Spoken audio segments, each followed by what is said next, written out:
La roue du temps tisse les fils du destin et chaque nouvelle trame qui la compose peut différencier de la précédente. Telle est la volonté de la roue qui, par-delà les âges, se renouvelle continuellement dans l'espace-temps. Si la saga de Robert Jordan est aussi vaste, c'est qu'elle est avant tout reliée au destin de nombreux personnages.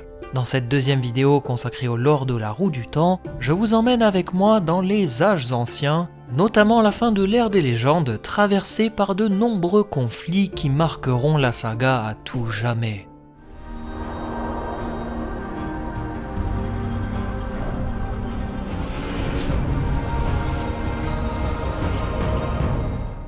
L'ère des légendes était une période prospère accompagnée de nombreuses avancées techniques et technologiques. Les Aes Sedai, hommes et femmes, continuaient à œuvrer dans le monde pour la stabilité et la prospérité. Ils utilisaient le pouvoir unique dans le but d'améliorer le quotidien des habitants et la guerre n'était plus qu'un lointain fantôme du passé. Dans cette société quasi utopique, personne n'était préparé au pire. Si le mal avait été circonscrit dès la création dans les profondeurs du monde, aucun être vivant n'imaginait que le monde allait connaître une des époques les plus sombres de son existence. Comme la majorité des sources des temps anciens, les documents ont été détruits, consumés en même temps que l'ère des légendes et ses glorieux héros d'autrefois. Malgré cela, en voici une brève histoire abrégée. Certains Aes Sedai étaient frustrés par les limites d'utilisation de la magie du pouvoir unique, et ces derniers rêvaient d'une source alternative capable de subvenir à leurs désirs. Des chercheurs de Kolamdan pensaient avoir trouvé cette fameuse nouvelle source. Une énergie qui ne semblait pas suivre les contraintes du Saïdin et Saïdar, les parties mâles et femelles du pouvoir unique. Elle leur apparaissait comme étant malléable autant par les hommes que par les femmes. Les possibilités offertes par ce nouveau pouvoir étaient sans limite, ouvrant la voie à de nouvelles opportunités qui étaient jusque-là inaccessibles. Pour cela, il leur fallait creuser un petit trou dans le dessin de la roue du temps pour se laisser envahir par ce pouvoir. Les conséquences de ces actes furent désastreuses. Le Charom, qui était au-dessus de la cité, vola ainsi en éclats comme un œuf qui implose. Ce n'était pas une nouvelle source inconnue qu'ils avaient découvert, mais bien la source du mal émanant du ténébreux qui attendait patiemment qu'on le libère de sa prison. L'énergie qui s'en dégageait était maléfique et corrompue. Le trou créé fut dès lors appelé le forage pour le meilleur et surtout le pire. Cet espace ouvert vers la prison du ténébreux était bien trop petit pour lui permettre de s'échapper. En revanche, il lui était largement possible de toucher le monde et de fait, libérer les émanations du mal pour pervertir le cœur des habitants du monde. Tous les problèmes jusque-là mineurs et rapidement résolus par la discussion donnèrent naissance à l'envie, la jalousie et la cupidité.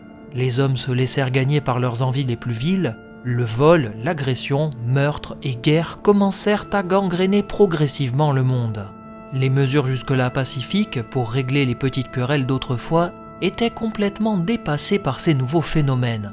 Pendant de nombreuses années, personne ne semblait comprendre d'où cela pouvait provenir. Quelques Aes Sedai commencèrent à suspecter les origines de ces maux qui ravageaient leur quotidien, mais une fois mis au courant de la situation, ils se laissèrent envahir par le profit à tirer des bénéfices du mal. C'est ainsi que s'organisèrent les partisans du mal, se réunissant en petits comités puis gagnant de plus en plus d'adeptes au fil du temps, projetant même de libérer le ténébreux pour se laisser pleinement envahir par ce pouvoir maléfique. Ceux qui l'aidaient dans sa cause se voyaient promettre l'immortalité si tant est que le ténébreux puisse être libéré. Un groupe d'Aes Sedai, désireux d'acquérir un plus grand pouvoir, se joignirent à leur cause. On les appela alors les Seigneurs de la Terreur ou bien les Réprouvés, et usant de persuasion, ils forcèrent des dignitaires haut placés à rejoindre leur rang. Cette période de chaos s'étendit sur 100 à 110 ans après la création du forage, et de nombreuses sources y feront référence en parlant de la chute, sous-entendant la chute de la civilisation et in extenso de l'ère des légendes. Suffisamment structurés, les adeptes des ténèbres se lancèrent à l'assaut du forage pour tenter de libérer le ténébreux. Cet événement tragique est souvent considéré comme le réel point de départ de la guerre de l'ombre. L'affrontement opposait le camp de la lumière face à celui des ténèbres, et pendant une période avoisinant les 10 années, tous les aspects néfastes de la guerre furent redécouverts. Alors que le monde était jadis entièrement dédié à la paix, il fut désormais consacré uniquement à la guerre. Les véhicules de transport furent transformés en vaisseaux de combat, les beaux vêtements de couleur laissèrent place à des capes de camouflage pour les batailles, et les académies d'autrefois formant la jeune élite d'hier se tournèrent vers la formation des soldats de demain. Le mal se lança ainsi dans cette course effrénée d'armements massifs, et le Ténébreux laissa ses fidèles les plus proches lui constituer une gigantesque armée. C'est ainsi que l'un des réprouvés, nommé Aginor, démarra une folle entreprise afin d'offrir à son nouveau maître des créatures plus fortes que les hommes. Utilisant du matériel génétique animal et humain, il fit de bien étranges manipulations pour créer les êtres parfaits à la gloire du mal. Dans de grandes cuves de laboratoire, les premiers Trollocs sont créés de toutes pièces, puis une fois suffisamment robustes, Aginor les dote de capacités reproductrices pour se multiplier par eux-mêmes.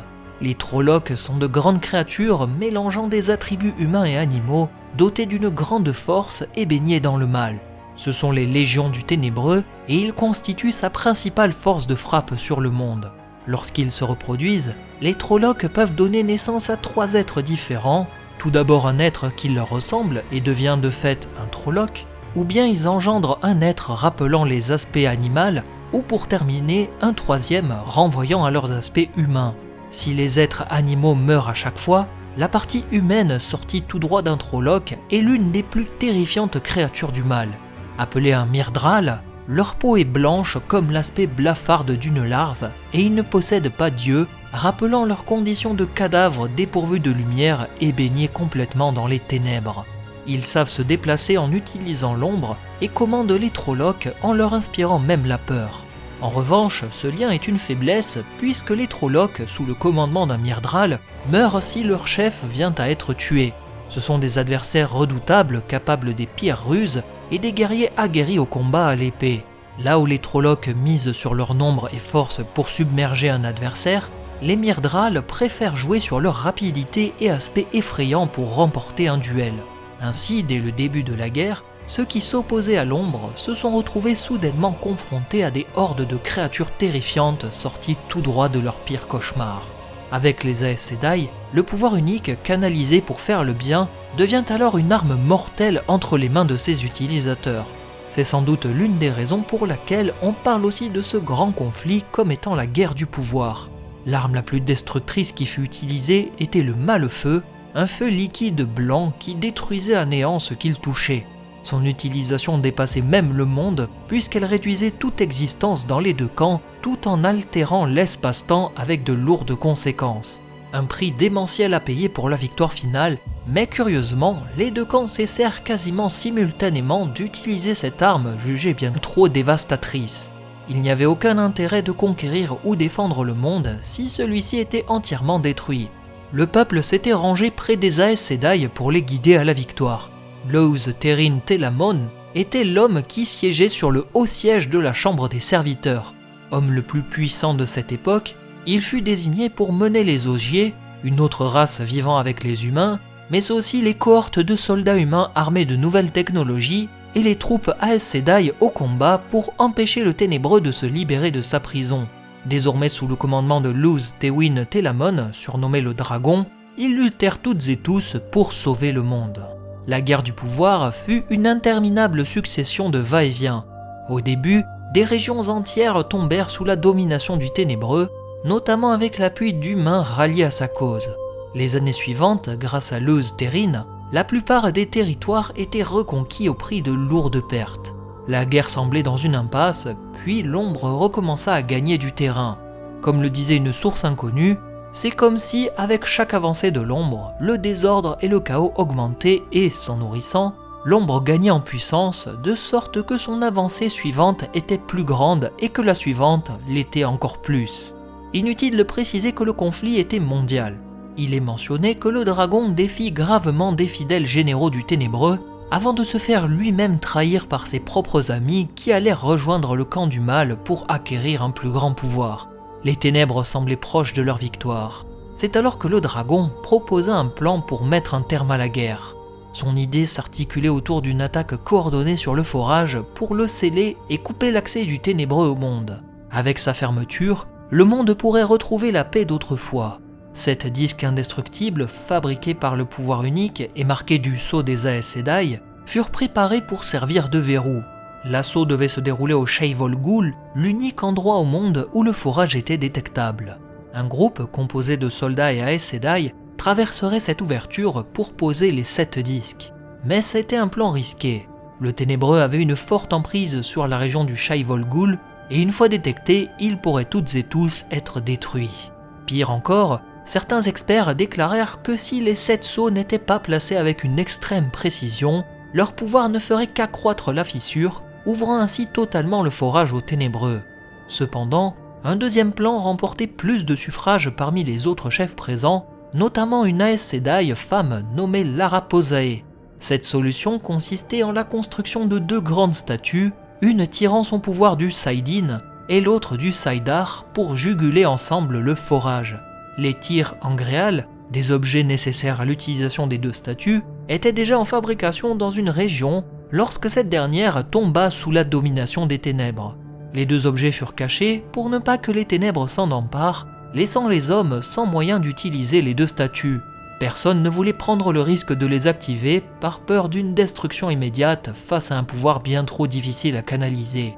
Lousterin mit de nouveau son plan en avant, conscient du danger d'un mauvais placement des 7 sceaux et argumentant que c'était le seul encore viable. Le mal s'approchait dangereusement des derniers bastions du bien, les contestations étaient nombreuses car les habitants redoutaient la victoire du Ténébreux. Des Aes Sedai en vinrent même à imaginer demander la paix avec le mal, mais Lousterin leur répondit qu'il n'y avait pas de paix possible avec l'ombre. Un groupe de puissants Aes Sedai hommes apporta alors son soutien total au dragon, dans son opposition idéologique contre Lara Posae, et fut familièrement appelé les 100 compagnons, bien qu'ils étaient en réalité 113.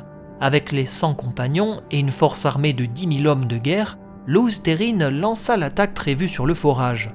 Le dragon et son armée arrivèrent au Shaivol Ghul et furent surpris par ce qu'ils y trouvèrent, un rassemblement des 13 leaders les plus puissants des Aes Sedai réprouvés, sans doute convoqués par le Ténébreux pour une réunion secrète en vue de la victoire finale. Le dragon et ses compagnons frappèrent rapidement et sans retenue, scellant le forage de façon sûre, sans ouvrir brutalement la prison du Ténébreux, comme de nombreux opposants l'avaient tant redouté. 45 des compagnons furent tués dans la bataille, sans compter le grand nombre de soldats tombés au combat. Leur plan piégea tous les réprouvés présents à l'intérieur du scellement, supprimant ainsi d'un coup l'influence de l'ombre sur le monde. Après le siècle de la chute et les 10 années de terribles conflits sanglants, la guerre de l'ombre touchait à sa fin.